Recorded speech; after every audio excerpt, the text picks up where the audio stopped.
Салам достор, бүгүн Wordwell сайтынан дагы бир шаблонду колдонгонду көрсөтөм. Google'га Wordwell деп жазып, сайтка киребиз, создать занятие бөлүмүн басып, бул жактан шаблон тандайбыз. Случайное колесо.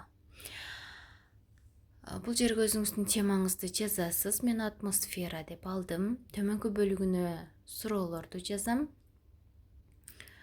Мисалы, атмосфера жашоо тиричилигибизде ролу кандай деп жазайын. Ар бир предметтеги мугалимдер өзүнүн сабагына ылайыктап бул шаблонду колдонсо болот. Бул жерлерге суроо жазасызбы же жөн эле сөздөрдү жазуу менен колдоносузбу? Бул өзүңүздүн идеяңызга жараша болот. Бул шаблонду колдонуунун дагы бир жакшы азыркы учурда технологиянын өнүккөн заманда окуучуларыбыздын баардыгы эле гаджеттерге кызыгат. Демек, бул шаблон менен, бул метод менен сиз окуучулардын көңүлүн өзүңүздүн сабагыңызга бурдура аласыз деп ойлойм. Мезосфера деп койдук. Бул жерге мезосфера боюнча маалыматты айтып берет. Абанын канча пайызын кычкылтек түзөт. Эгер сиздин темаңыз ушул атмосфера боюнча болсо, мына ушул даяр маалыматтарды да алып колдонсоңуз болот.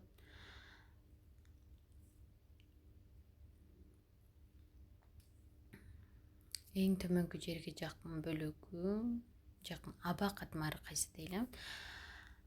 Так, андан кийин стратосфера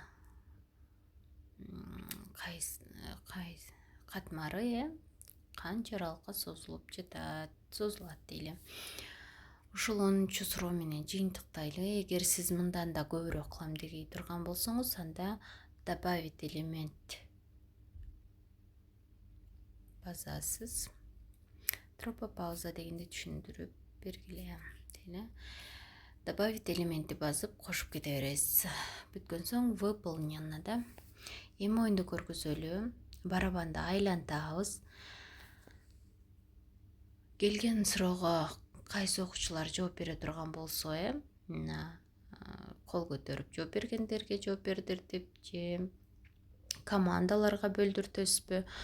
Кайсы команда көп жооп берсе, ошолорго балл топтоо менен колдонсоңуз болот. Бул шаблон, бул метод менен сиз онлайн, офлайн өтсөңүз болот. Класстагы проекторбу же кандай электронный телевизор болсо, ошолорду колдонсоңуз болот. Бул жерден классын жаза кетсек, атмосфера боюнча 6-7 классты өтөбүз. Мен 6 класс деп жаздым. 6 класста физикалык географияны окуйбуз. Физикалык география деп жазып коелу дагы. 3-чү тема атмосфера боюнча кетти. Эгер буну онлайн өтсөңүз, сиз копировать кылып, же болбосо төмөнкү бөлүктө поделиться бөлүмүн басып эле түз кетирсеңиз болот. Мисалы, WhatsApp'тан кетире эле. Сиз өзүңүздүн каалаган сайтыңыздан же соц тармактардан кетире аласыз. Эми ушул эле шаблонду экинчи вариантында көрсөтө кетейин. Экинчи вариантта колдонсо боло тургандыгын. Бул жерге окуучулардын аттарын жазып кетебиз.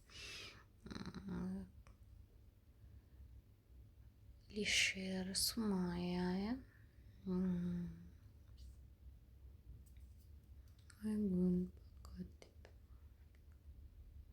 Так, эми окуучулардын аттарын жазып алган соң, кана буну дагы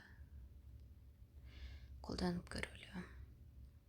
Барабанды айлантасыз. Кимге келсе, мына биз берген суроого ушул окуучу жооп берет. Же болбосо сиз окуучуларыңызды 2 бөлүккө бөлүңүз. Жооп бере турган окуучуларды бул жакка жазыңыз дагы. Суроо түзө турган же суроо бере турган окуучуларды экинчи бөлүккө кылыңыз. Эгер сиздин окуучуларыңыз көп боло турган болсо, албетте суроо бергенди билген окуучу гана ошо суроого жооп берерин унутпашыбыз керек. Эгер бул жерден окуучуларды дагы жооп бере албай калса, мына алып салсаңыз болот. алар суроо бере турган окуучуларга кошуп коюңуз. Ушундай кылуу менен өзүңүздүн сабагыңызды кызыктуу кылып, же окуучуларыңызды өзүн келип барабанды айлантууну уюштуруп койсоңуз болот. Бир эле отурбастан кыймылдап дагы иштеткениңиз жакшы.